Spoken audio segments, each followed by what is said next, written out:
جان بگو که من کی شنوم از راز تو، کی رسن به گوش من حرف دل و آواز تو. میگریزی از برم خنده کنان جلوه کنان، میکشد آخر مرا کرشم و سرناز تو. نگو ریختم از برات دروغ نگو ای به وفا، تو بیدان که من گولم دارم به خود ناز و ادا. تو شدی عاشق اگر به حسن به همتای من، تنه بر من تو مزن که میشوم از تو جدا.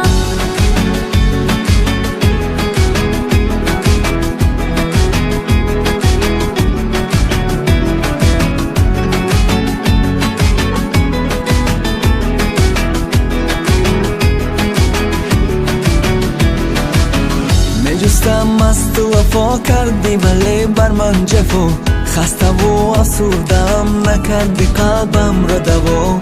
باشی اگر یاری من باید شوی غمخوار من، محبتم را ببین در چشم انتظار من. میجستم از تو وفا کردی ولی بر من جفا، خسته و آسودم نکردی قلبم را دوا.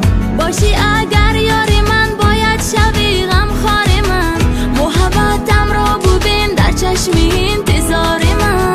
یاری جان بگو که من کی شنوم از راز تو، کی رسن به گوش من حرف دل و آواز تو. تو شدی عاشق اگر به حسن به همتای من، تنه بر من تو مزن که میشوم از تو جدا.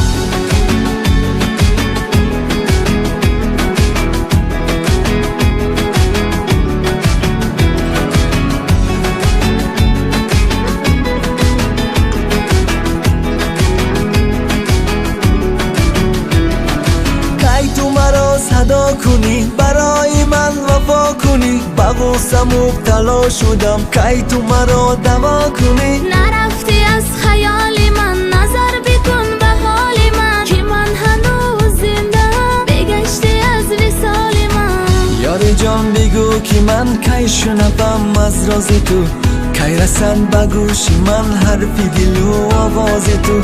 تو شدی عاشق اگر به حسن به همتای من، تنه بر من تو مزن که میشوم از تو جدا.